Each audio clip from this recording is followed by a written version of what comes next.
Hey,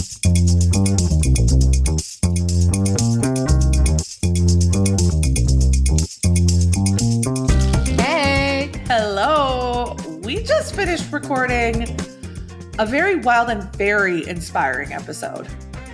you know, I more and more am impressed with the knowledge from our guests. And I guess I've always known that patients are the experts in their bodies, but sometimes the patients have more expertise than the experts in their subjects. And this lady is definitely one of those people. In fact, if anything, I walked away from this episode feeling inspired to do more for my own condition and also just realizing that I can make a difference. And I think for many of us out there, it feels overwhelming, but if you need a little pick me up in your step, this is the episode for that. All right, let's get to it. Let's do it.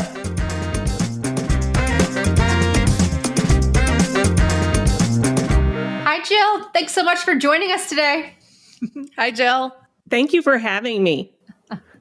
Well, we're thrilled to hear your story. And like most of the guests who we usually interview, I like to start with asking, what was Jill like, let's say when you were a teenager? What was teenage Jill all about? You know, Jill was active. Jill had a good social life. Jill tried to make the most of every single day. I would expect nothing less. What you all can't see right now is right behind Jill's head is a quote that says, "Live life to the fullest and make a difference along the way."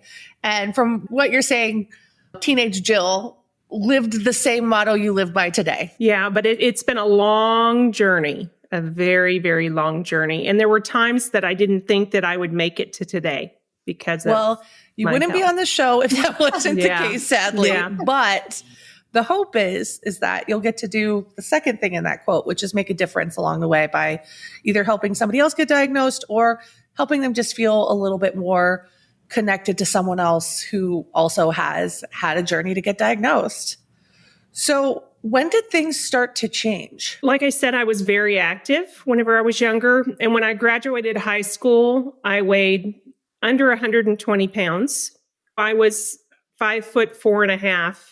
I was fit. Of course, back then I thought I was fat, but wasn't at all. Yeah. When I turned about 21, I noticed that I was gaining weight, and I was exercising all the time. I was eating healthy. I went to the doctor and was told, watch your diet, all of the typical things. And I went on a strict 600 calorie diet, and I still gained weight. You did? What did that diet look like? Chicken and broccoli.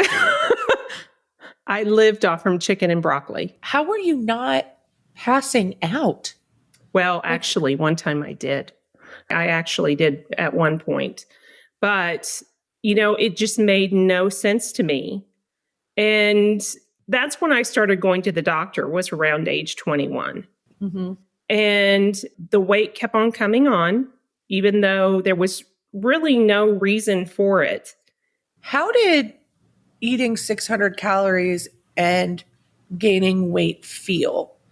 As a person who's gone through unexpected weight gain when it doesn't make any sense, I know for me it was really hard because I became kind of obsessive in scrutinizing every action I did. Mm-hmm. Did you find yourself engaging in those behaviors? How did it change your relationship with food? Absolutely. I mean, it's very defeating, especially when you go to the doctor and say, I'm doing everything I'm supposed to be doing. And they're like, calories in mean calories out. And I could have sworn until I was blue in the face that I was doing everything that I was supposed to be doing. And it fell on deaf ears. The reaction that physicians gave me affected my relationship with food. Even to this day, I feel guilty if I overeat. I'm probably more neurotic about it than what the average person is. It makes me more conscientious about each bite that I put into my mouth, where most people don't even think about it. And then I started to have other symptoms. I started having excessive sweating. I was swelling, physical changes within me, changes in the face. One of the things later that I had noticed was that my hands and my feet had grown in size. And I just thought, oh, you know what? I'm getting older. Maybe that just happens with people as they age. How did you need bigger shoe sizes, or how did you realize that your hands and your feet were growing? So I had grown out of all of my rings. And so that's how I had known that my hands had grown. And for my shoe size, in high school, I was a 7.5 size shoe. And 12 years later, whenever I was finally diagnosed, I was at 11 size shoe. So a lot of the differences that happened in my face, there's a broadening of the nose. There's frontal bossing across the forehead that kind of gives a ridge above the line. One of the things that a lot of people said to me, and my husband in particular, he would say, open your eyes.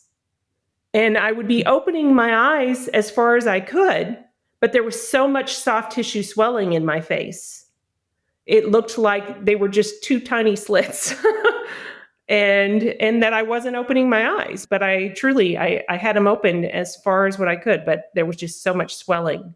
I remember not wanting to be in photos. I remember being on a family vacation, and I was in South Florida. And, sometimes whenever you're walking around, people will walk around with birds that they're able to put on your shoulder.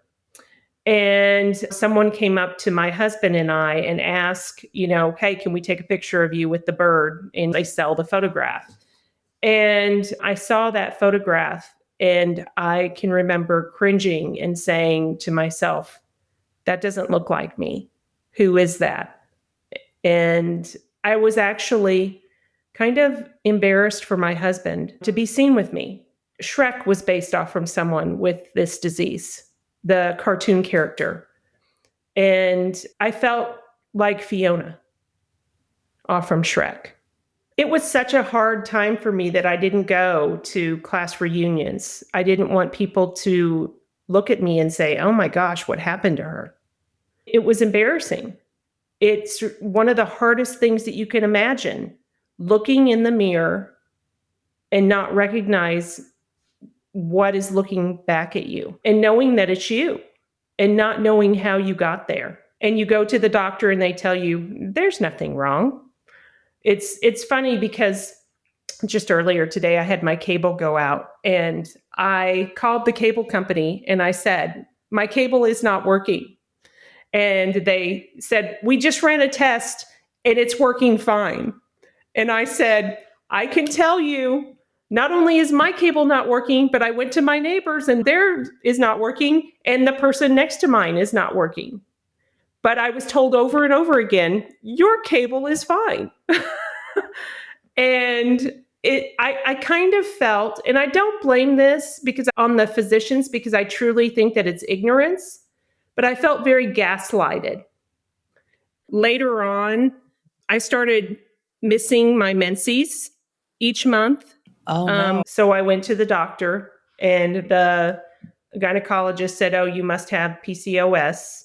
And that's when he did an ultrasound of my ovaries and didn't see any cysts or anything. But he said, well, I'm sure that's why you're not having a cycle. And he sent me on my way. He put me on metformin, which is a common treatment for PCOS. And it did nothing for me.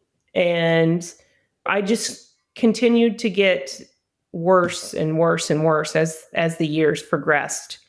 What was the progression to getting the PCOS diagnosis? The weight gain, I was also breaking out under my chin. I was also getting facial hair. It was basically a lot of the symptoms that lead to my diagnosis also mimic polycystic ovary disease. And unfortunately, my healthcare providers, I live in a small rural town, and I went to the doctors regularly. and complained. But no one could put all the symptoms together in order to figure out what was wrong with me. The doctors pushed off onto me that it was normal aging. So for years, my cycle had stopped, and I would have them sporadically. And I then started experiencing, I had an ectopic pregnancy that burst. And I don't know that that had anything to do with my condition, but because of the ectopic pregnancy. Just for a person who's never had a child and knows nothing about the babies, what is an atopic pregnancy? An ectopic pregnancy is where you get pregnant, but it's not a viable pregnancy because it's within the ovary or the tube that goes, the fallopian tube. And actually, the pregnancy started to grow within the tube and it burst. I almost died. It's one of the higher causes of death for pregnant people. So when the sperm fertilizes the egg, that embryo has to travel into the uterus and then implant in the wall of the uterus. But if it never makes it that far and it implants in the tube itself, that is called an ectopic pregnancy, or pregnancy not where it's supposed to be. And that tube is a very, very thin straw-like structure. And so it cannot support the rapid growth of an embryo. And what happens is that because it can't physically support that growth, it will burst. And when that happens, that causes bleeding, that can cause many, many different problems that can be fatal. It's an emergency.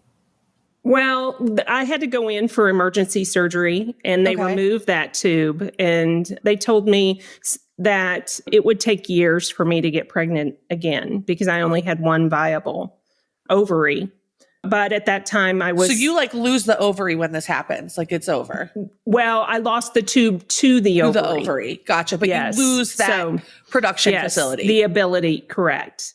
Correct. Okay. So my hormones, I'm sure, were already off from going through the ectopic pregnancy, but I was able to get pregnant again shortly after, which was, I'm told miracle. That it was, quite honestly, a miracle.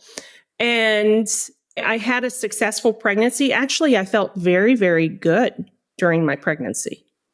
This is a very common theme on our show, in that pregnancy, kind of the body has to turn all its energy into creating a new being. And so it doesn't have the attention and energy to do all of the haywire things it was doing to you beforehand. Right. So this is actually very consistent with a lot of our other guests. I felt very, very good during pregnancy, and I had a successful pregnancy. She was a larger baby than expected. She was 8 pounds, 11 ounces. And I had to have her C-section because she couldn't fit through the birth canal coming out. But, all in all, I was thrilled to have a healthy baby. But shortly after I had my daughter, my symptoms got much worse. I feel a lot of guilt about, especially when she was young, not being the mother to her that she deserved, because I was so exhausted. I couldn't go out and play with her on the playground. There were things that I physically couldn't do. And don't get me wrong, she's a brilliant young woman, but I will always feel guilt regarding her childhood, that I wasn't a good enough mother because of this illness. And then later on, I noticed when I only breastfed her for maybe a week or two. And when she was 3, maybe 4, I noticed that my breasts were leaking out of the blue. Did they just start? Yes. They stopped and then started? Yes. And I thought, that's strange. And, also keep in mind that I wasn't having my menses, and I went to a local gynecologist and I explained everything that was going on. And he said, "Oh, your breast leaking just happens sometimes with people." And I was pretty much dismissed.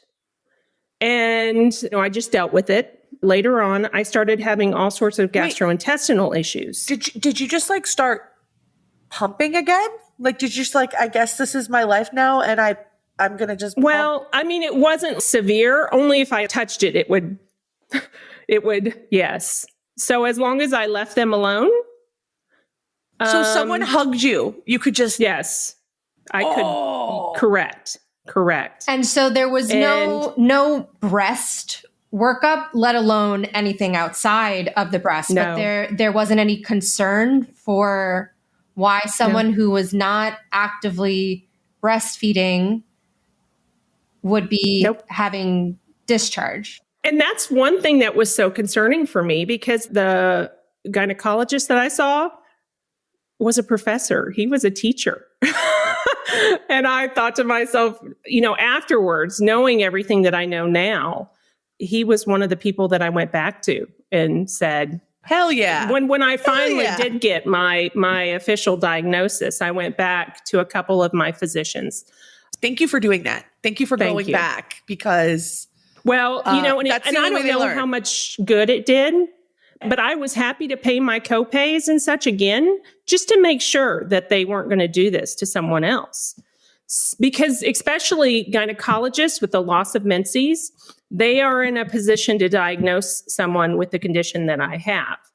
So from my breast issues, I started having really bad gastrointestinal issues. And I got a gastroenterologist and had a scan of my gallbladder. And normally, if it's full of stones, they can see all the stones, and they couldn't see any stones. And so then they did, I think it's called a HEDA scan. It is a nuclear study. And they had found that my gallbladder worked for the first 20 minutes and then it would stop. And so he came to me and he said, your gallbladder isn't working properly. We're going to remove it. And by that time, I was just, do whatever it takes to make me better. And they had acted like, we're going to remove this and you're going to go on and lead a totally normal life. And whenever I woke up from that surgery, I could tell I was worse and not better. And I went to him multiple times after and said, there is something wrong. And on top of him, I went to my primary care physician and said, there is something wrong. And she contacted him and he told her, it's all in Jill's head. And To go back from reasons why you would remove a gallbladder. So the gallbladder is this like really little cute, like pear-shaped organ. It sits inside the liver and it's full of a substance called bile. And bile is what breaks down fat. Okay, so you need bile to break down fat and to help absorb a lot of, it's called fat-soluble vitamins, vitamin A, vitamin D, vitamin K. We've heard of all these vitamins. All the vitamins you need. Yeah, really, really important vitamins. And the most common problems with the gallbladder are either gallstones, which block the little duct, the exit for the bile, or an inflammation around the gallbladder, and that's called cholecystitis. And that's usually you'll have sharp pains right in it's called your right upper quadrant where your gallbladder lives. So it didn't sound like you had any of that, but they still decided to remove your gallbladder. Yes. And when that happened, literally I got 10,000% worse. And I was having to be on pain medicine every day to control the pain that was now happening in that area. I had to drop him and I had to go to a larger city. And I had 2 colonoscopies within 6 months. So fun. I wouldn't recommend it to anyone. If you don't know, if you've never had a colonoscopy, bless you. Yeah. Bless you. Because it is not fun. Yeah. Well, and on the second one, they noticed something was really, really large. One of the ducts was really, really large. And they said, if this doesn't improve, I think we need to do an ERCP. What is an ERCP? Well, there's an MRCP that is a scan to make sure that everything is okay. It's a certain type of MRI.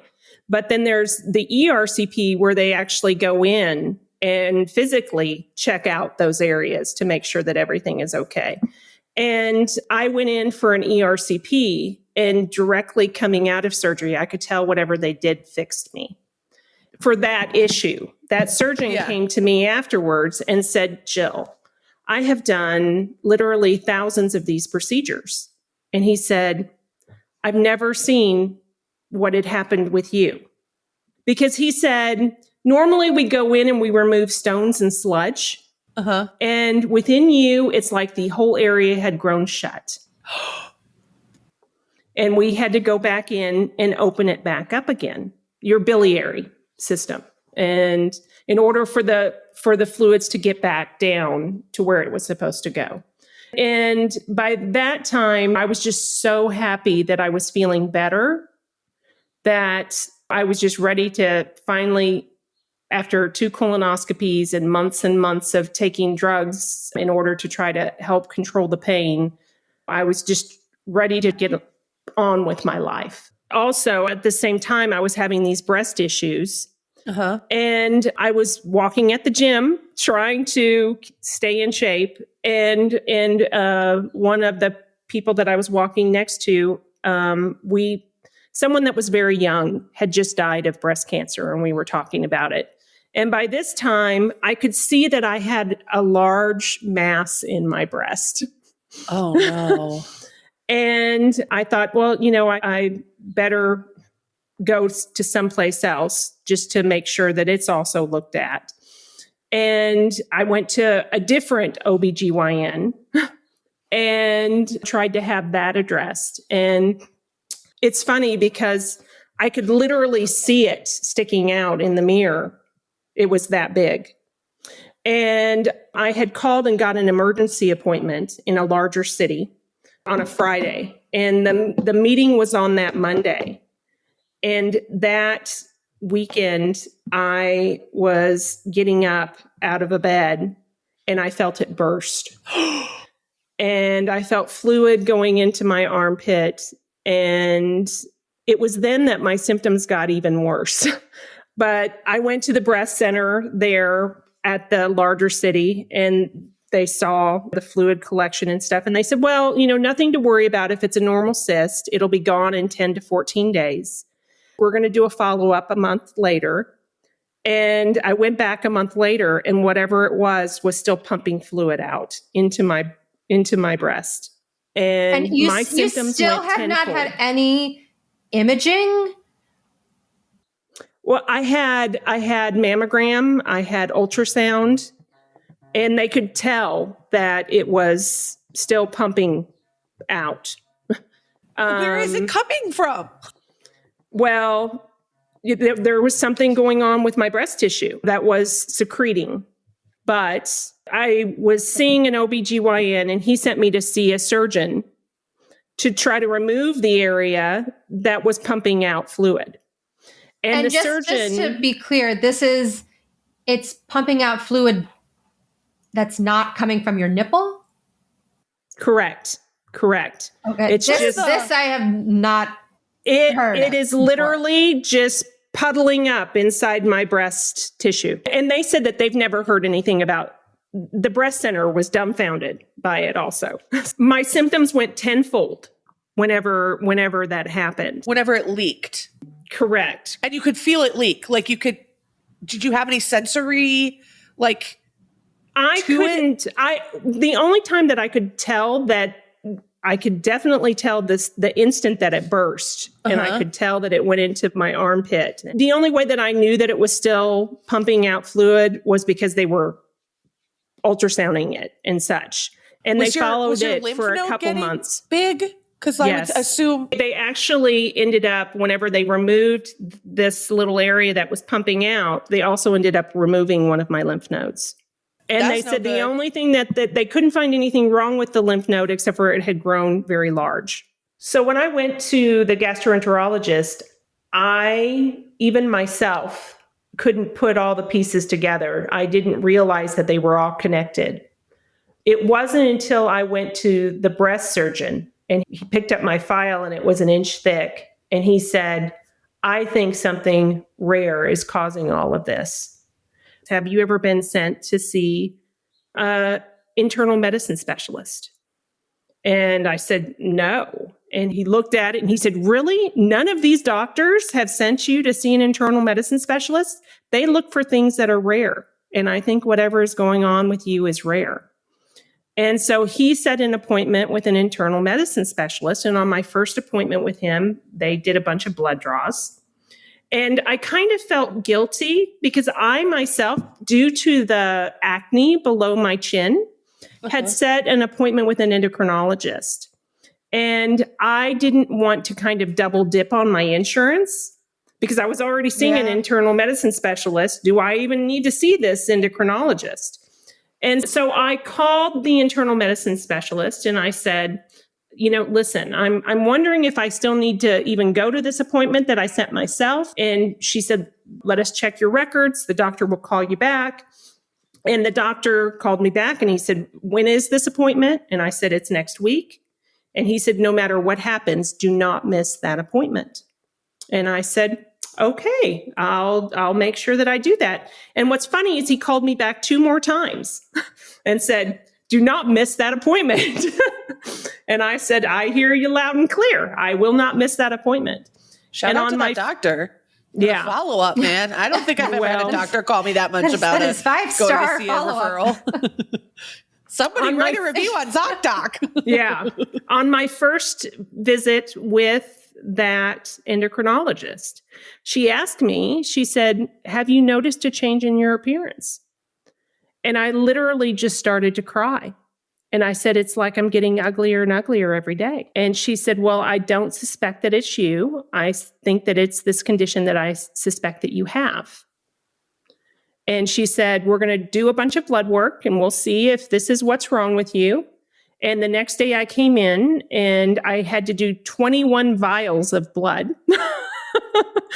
The lab notated. They got all that from one vein. You have good veins. They got one vein. Hope you have. Yeah, did you do hope it? You have good veins.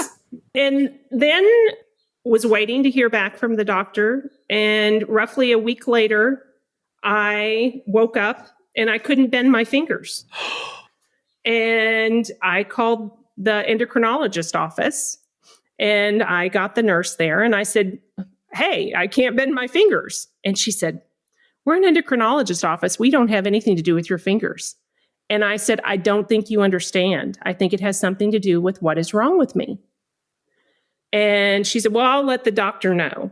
And all throughout the day, I was concerned about why I couldn't bend my fingers. But at that time, I was a young mother and life goes on. But around 3 p.m. that day, the doctor called me and she said, I'm so sorry that it took me so long to call you.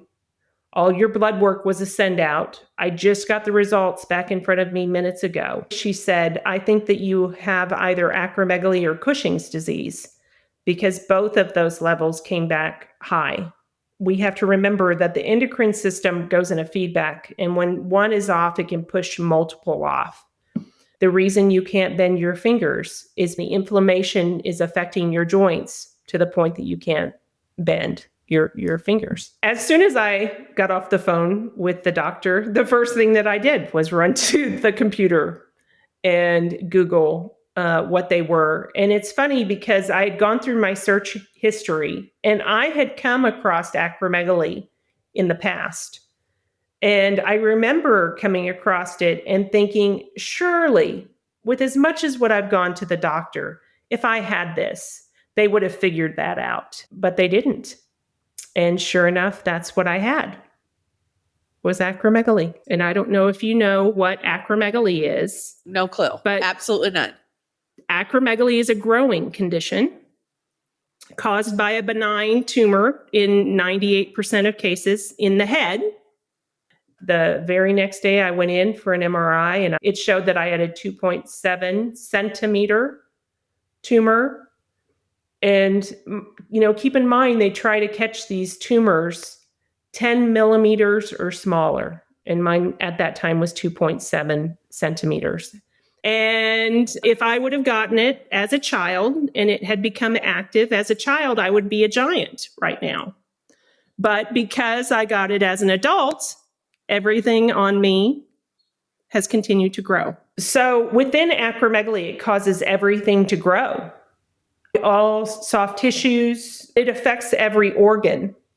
And my hands are much larger than what they were. They've actually grown a full digit in length. My shoe size had gone up, like I had said. It finally put everything into context. Did you get taller? No, because after puberty, your length bones actually fuse.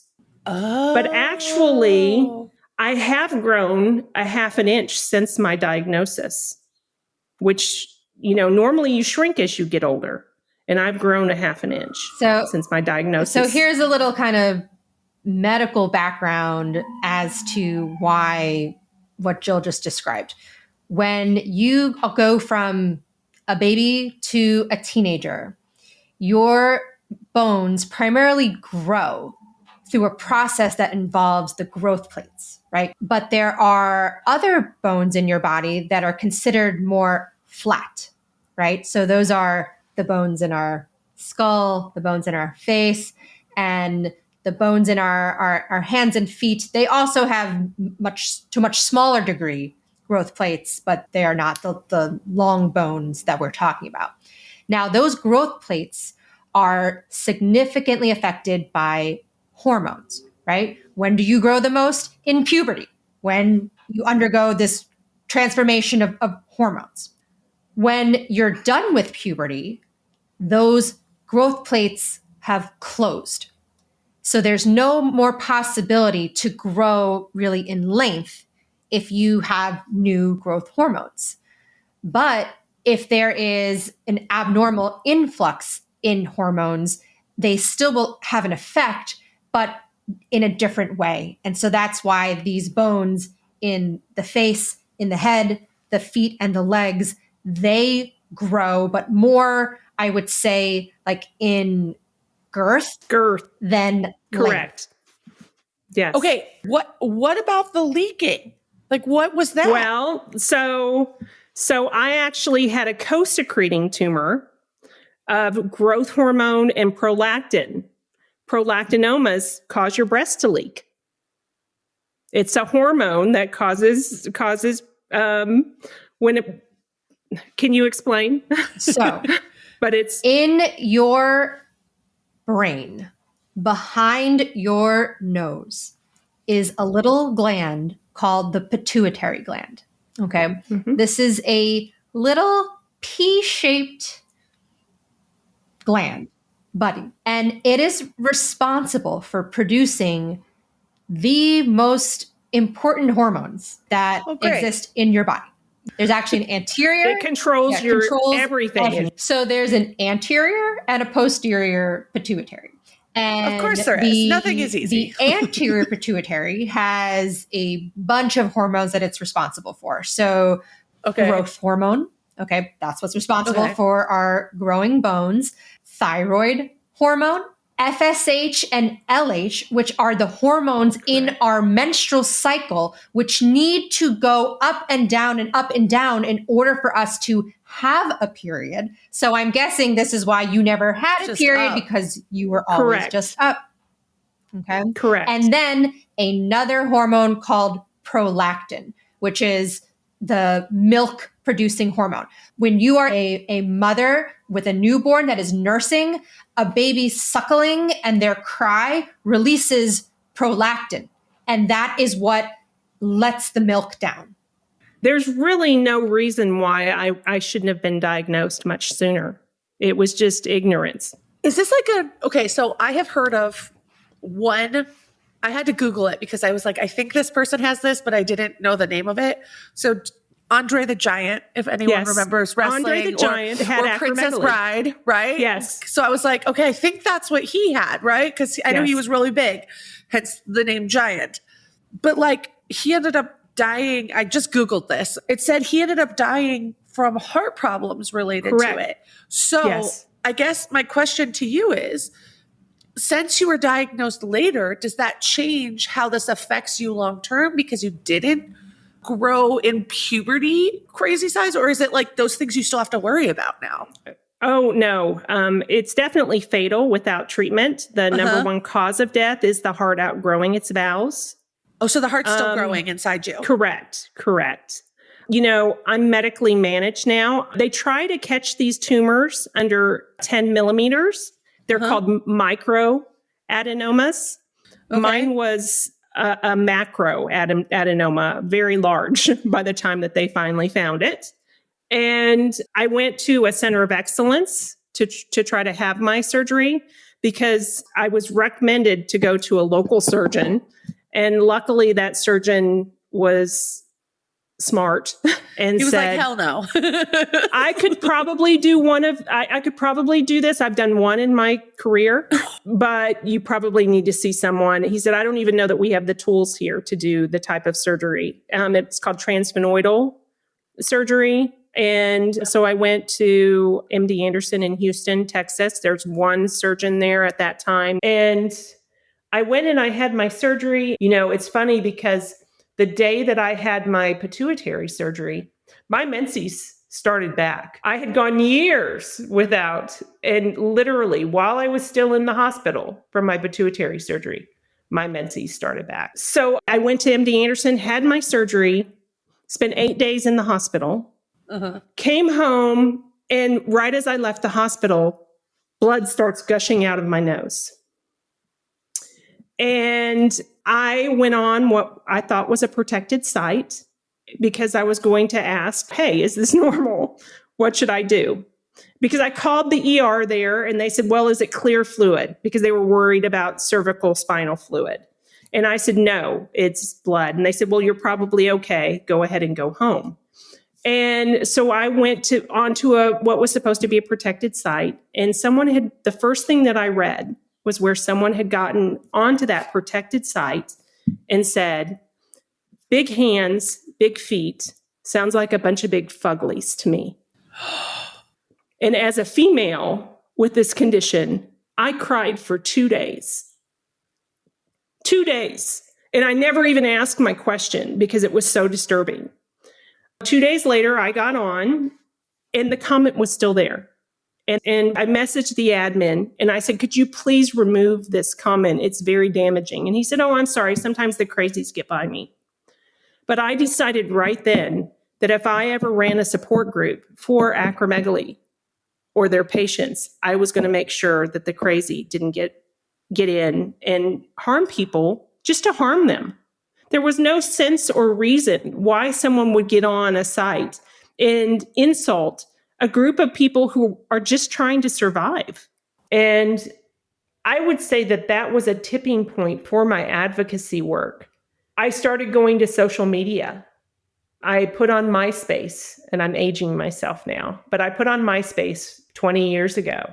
I am an acromegaly patient. If anyone else has this disease or would like to talk, here is my phone number. And I started getting calls from all over the world. I would get calls from people that were newly diagnosed, crying, saying, am I going to die? In 2011 was the first acromegaly conference that I attended, and it was hosted by Wayne Brown.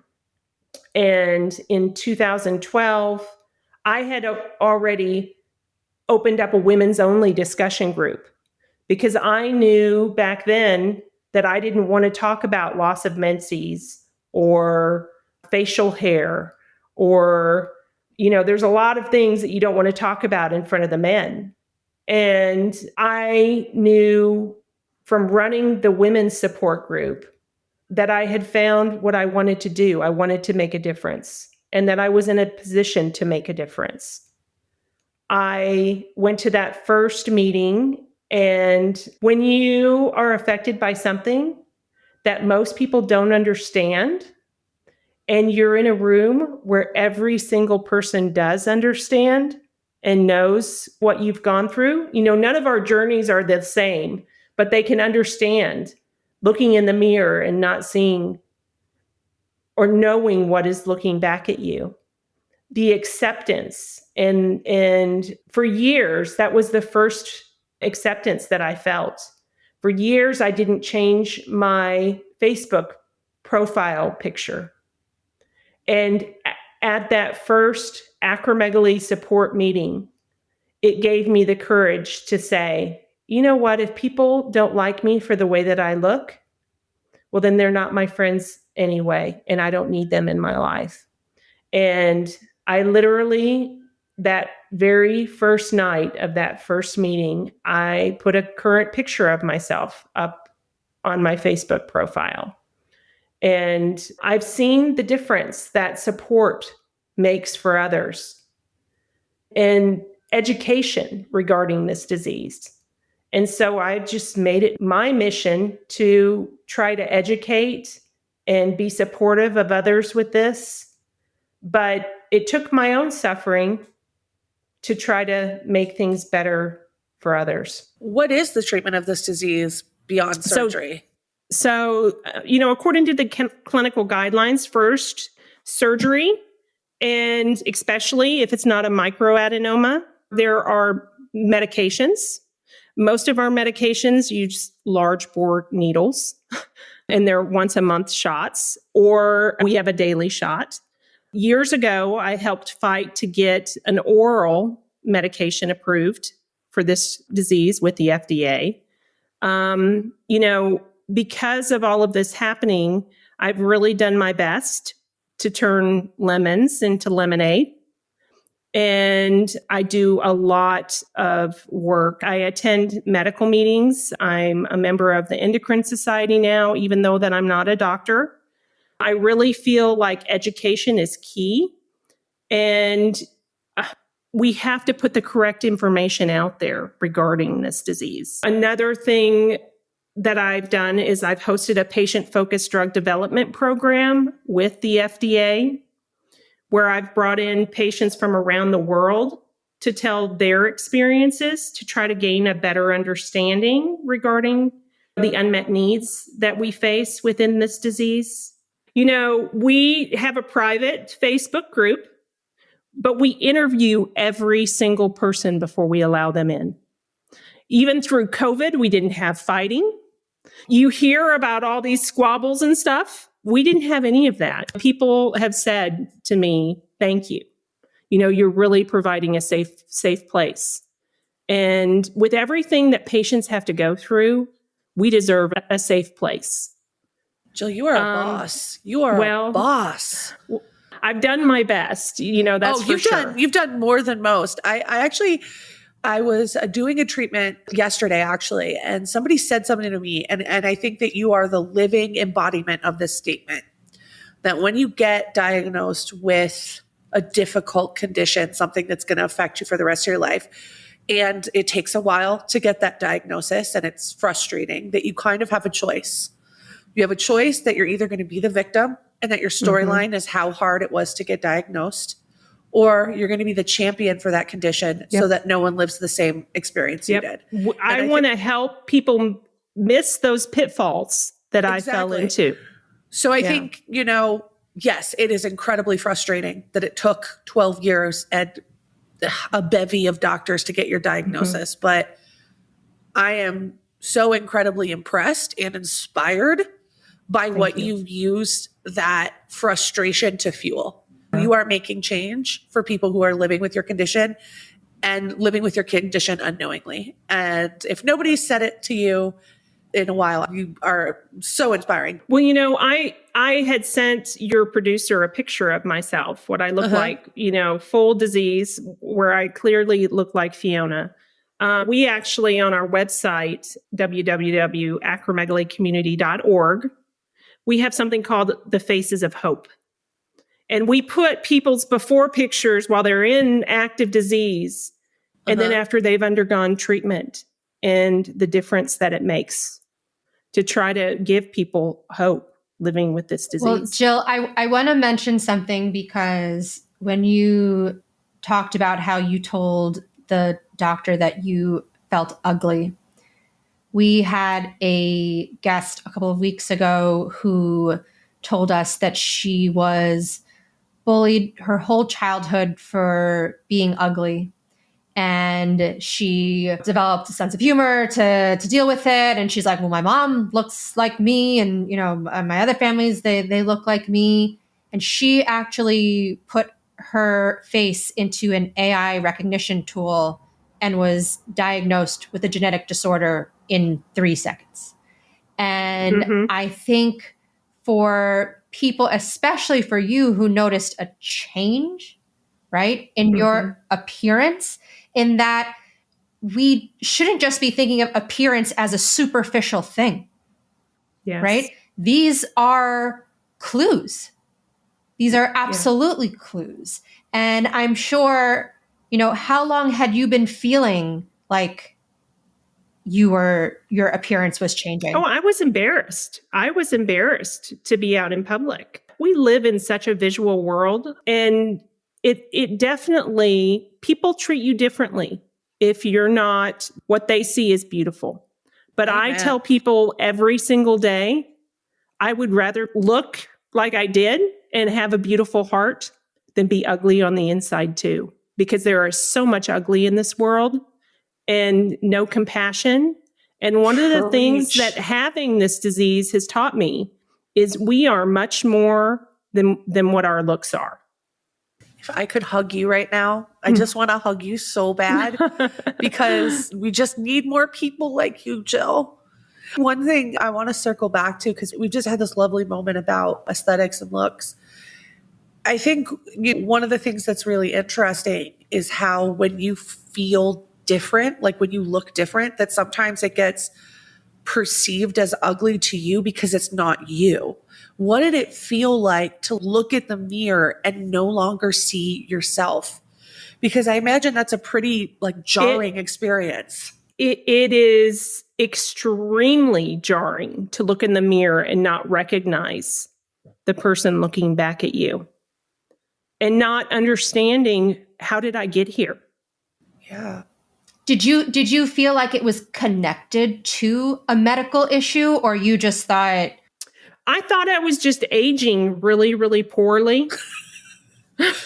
Sorry, that's what was in my head. I was like, because we tend to beat up ourselves, right? We're like, oh, I've done something wrong, and this is how I shall age now from that, one cocktail I had 3 weeks ago. I was diagnosed almost 20 years ago. Okay. And I'm told that I look younger now than what I did 20 years ago. And, because of the CME courses and everything that I do worldwide, I work with the best of the best. And even myself, I was in a CME course with a Harvard professor a couple of years ago. And she had a picture of someone that she put up on her screen. And she said, how old do you think this person is? And I thought to myself, looks about 50, And at the end, she disclosed that person had acromegaly and she was 19. So it's, how fast did that change happen for you? Over how much time did it take to look completely different? Was it fast? Well, the coarseness of the features, the whole goal is to try to get it before you experience the coarseness of the features and such. I knew that for 12 years that there was something wrong with me. I didn't go to my high school reunion because I didn't want people looking at me saying, what happened to her? Do you ever mourn those things that you didn't do because you didn't feel like yourself? I absolutely do, because it was such a hard time, but at the same time, I wish that I hadn't let my appearance be such a driving force. And I'm going to show this, and I'll put the camera up to the thing, but you can just see. Oh my gosh, that's you? Yes. Oh, guys, and it doesn't even look like the same person. I've had zero. I've had no reconstructive surgery to fix this. It's just the condition is under control. That is bananas. Yes. Yeah, you just don't look at the same person at all. I wouldn't assume that was you. I've actually been I've sat next to doctors on planes and such, and I've shown them that picture and they've said, that's not you. And I've said, Unfortunately, yes, it is. And I've told them about the condition. And he said, you know, you don't look anything like what they show acromegaly in the textbooks. And I said, that right there is one of the reasons why people aren't being diagnosed that should be diagnosed. We try to get it before it becomes this stage. And I've been medically managing this disease for the last 20 years. I've been on medication to treat it for the last 20 years. It'll be lifelong. Yeah, and there are other conditions that I'm sure people have probably seen because it's kind of been a meme online at this time, but there are a subset of women when they are pregnant and they call it pregnancy face, right? Their nose becomes much wider. Their whole face seems to change shape. And again, it goes back to the wild fluctuations in hormones. Only in your case, it doesn't stop because you haven't, had a baby. You have a tumor that is consistently pumping out those hormones. Growth hormone. Correct. There's something called frontal bossing that happened with me where you get a bridge above your eyes. There's growth plates right here within your jaw. And I was getting an underbite and I had to have braces for the second time. And whenever I went down to MD Anderson for my surgery, the surgeon there said, "What made you get braces?" And I said, "All my teeth were moving." Well, it's because the space was getting bigger within my mouth due to all the growth.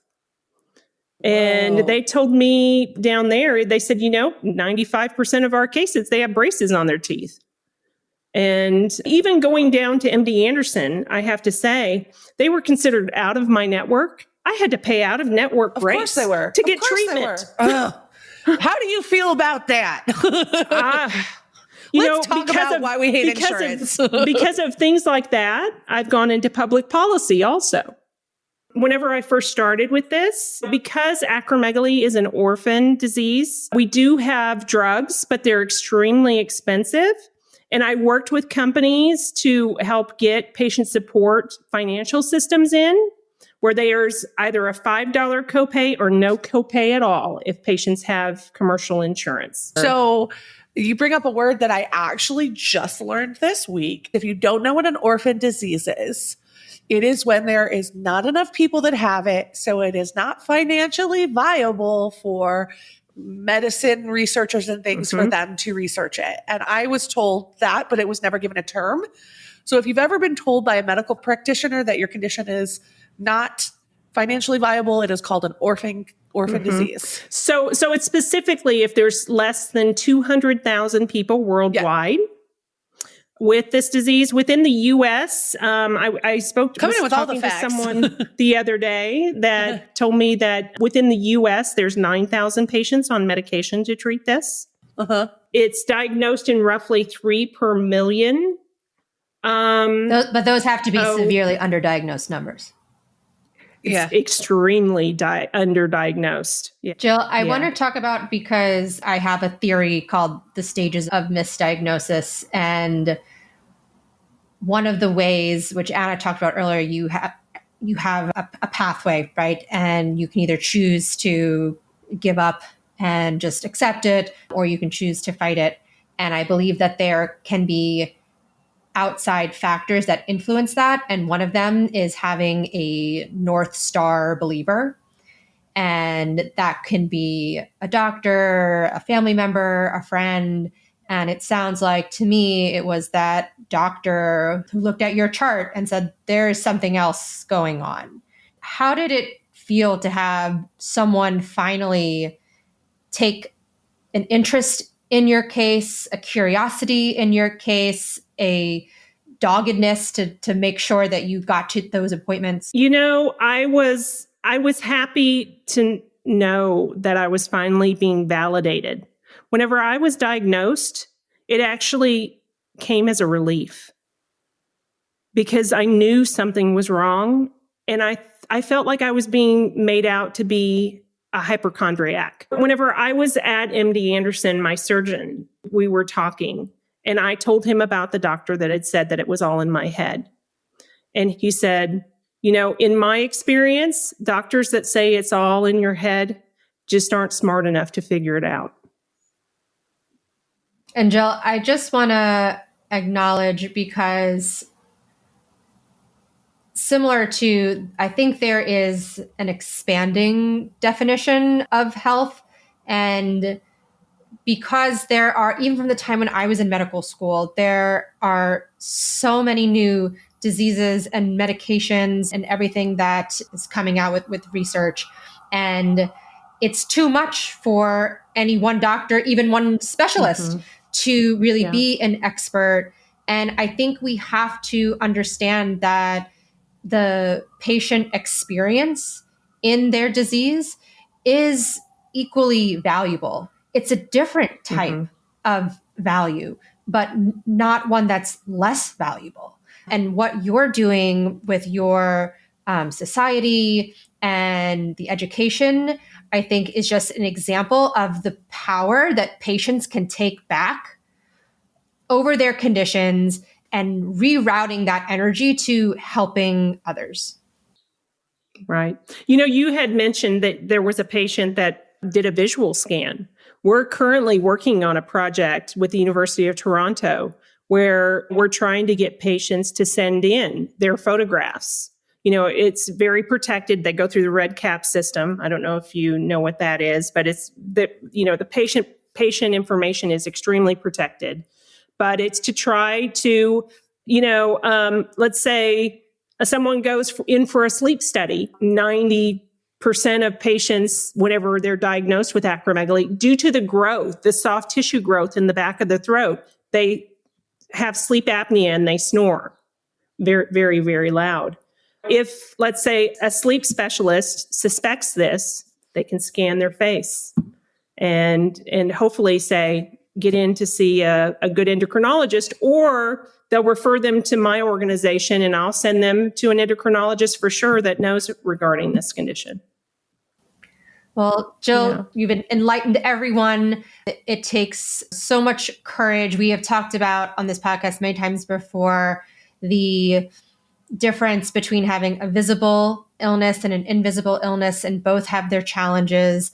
And thank you for being so vulnerable and sharing your story. You will help so many people. Thank you. No, thank you for what you're doing. I truly do. It takes people coming forward. I never thought that I would be anyone that could make a difference. And we're all working together to make a difference in this world. And we need more bright lights, that's for sure, because we live in a dark world. For more information regarding acromegaly, we do have a website. It is www.acromegalycommunity.org. That is www.acromegalycommunity.org. And, I really do hope that if you're out there struggling, that you do find answers to what you're searching for. I'm on the verge of tears right now because I just feel like you are such an inspiration, Jill.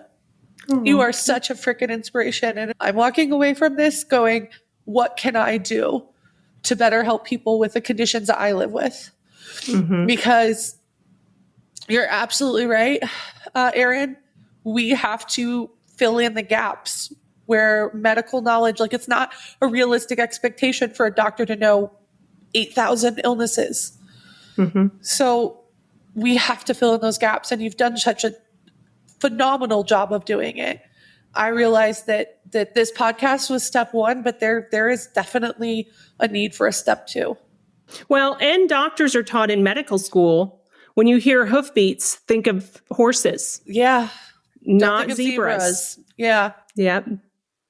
So, from one zebra to another. Yes. Thank you. Thank you. Thank you for the lesson. Thank you so much. It's been a pleasure. So we're doing something a little different today. And really, we're just trying to take a couple moments more out of your time and kind of decompress and understand what we just learned, right? Because there's a lot that really stuck out to me. And I think first and foremost, you know where I'm going to go, Erin. You know what I'm going to talk about. Go ahead. You're Go ahead. I'm amongst friends.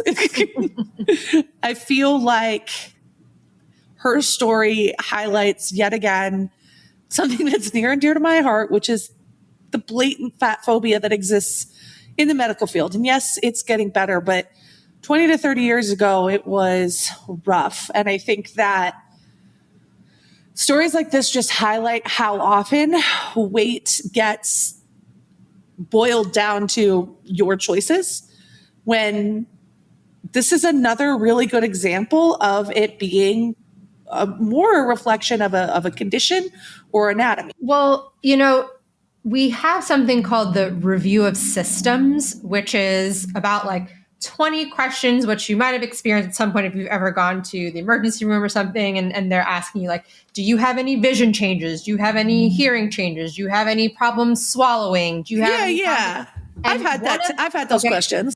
But one of the questions is, have you experienced any unintentional weight gain or weight loss? And so that question has just been another one of our benchmarks. And I don't know how or why it went from just another question like, have you had changes in your vision, to, well, you must be hoarding Twinkies at night, right?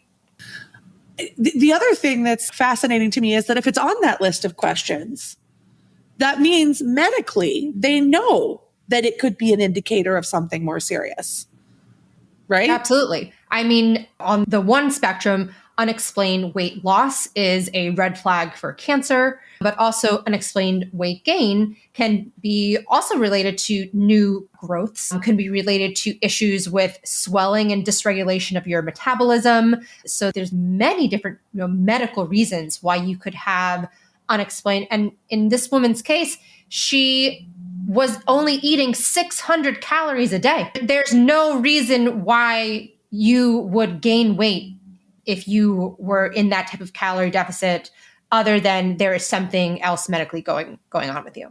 I'm just going to say the thing that I feel needs to be said. If you walk into a hospital and you've had unexpected weight loss, they're going to be like, something's wrong. But if you walk into a hospital with unexpected weight gain, they're going to question, have you been cheating on your diet? Have you been eating improperly? The first thing they think about isn't your health. It's your choices. And that is something that I think is still consistent today. And again, I really just feel like we attach weight to morality too much. And it really needs to just be severed from that so people can get the treatment they deserve. Yeah. And, another thing that we have come across a theme in these episodes, but the carnage that goes along with misdiagnosis for so long. Like, she lost an entire organ to this. Yeah. That she didn't need to lose. No, not at all. And her appearance completely, and in some cases, irreversibly changed. I don't know. It's just like, at what point do we stop to really hold the system accountable for these errors in judgment? And I hate to be judgmental, because obviously there are lots of amazing doctors out there. But at some point, we have to acknowledge that the way we are treating and diagnosing people maybe isn't working as well as it should, right? Like, everything in a lot of other industries, not everything, but in a lot of different other industries, there's been this revolution and change as a result of digitalization and other things. But it feels like healthcare is still a bit behind on that. And we're starting to see it with like the diagnosis with AI and some of the other things that we've seen in other episodes. But this is a great example of where a patient really suffered and lost a lot because healthcare is just a little behind. And I truly believe that AI will not replace doctors, but doctors who don't use AI will be replaced with doctors that use AI. I agree. I think it's just a tool. I think it is the ability to get to an answer faster so you can treat the patient better. And I think this is really interesting when we talk about something else that came up in the episode, which was like orphan conditions, right? Well, without the use of technology, treating or diagnosing those conditions is really, really challenging. But when you have amazing advocates like Jill who are providing the resources, are collecting the information, organizing that data, well, if we have a system that then provides that to doctors when they can input the right information, we can use that to fundamentally change the way we diagnose and treat people. So orphan syndromes may not have to be orphan forever if health can embrace technology. Yeah. And, we talked about this, that it is, and I think even our last episode, you mentioned how it is unrealistic to expect the doctor that's sitting in front of you to be responsible for understanding all of the details of the tens of thousands of potential diseases you could have.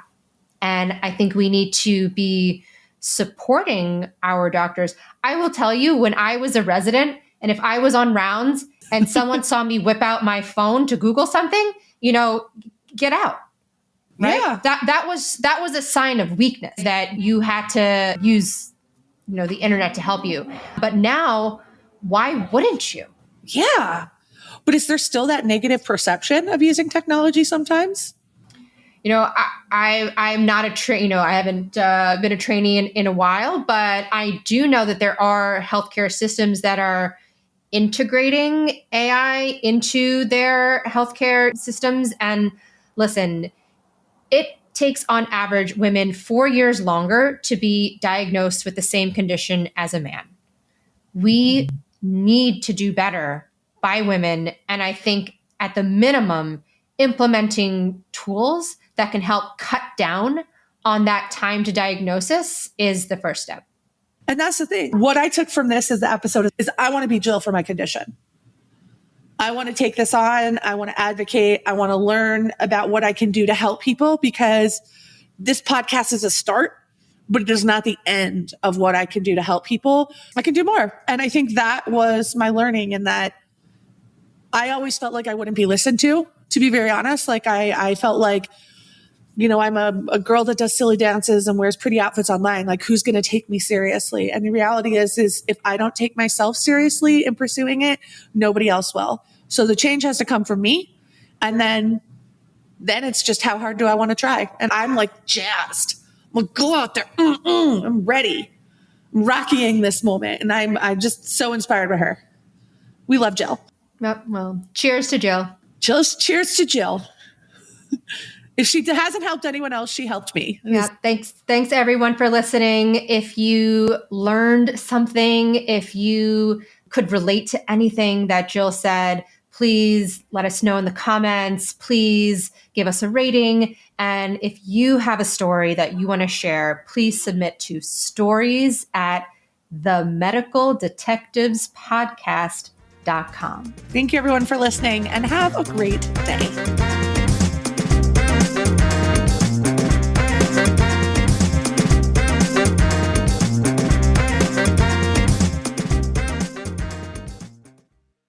The Medical Detectives is a Soft Skills media production, produced by Molly Biscar, sound designed by Shane Drouse.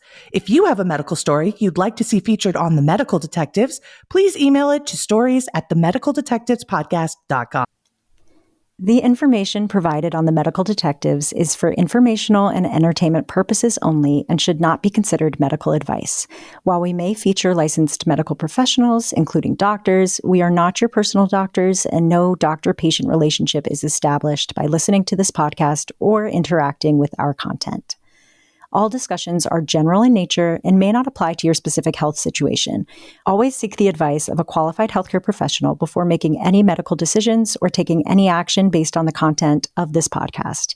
Never disregard professional medical advice or delay seeking treatment because of something you have heard on this show. If you are experiencing a medical emergency, please contact emergency services immediately or consult a qualified healthcare provider.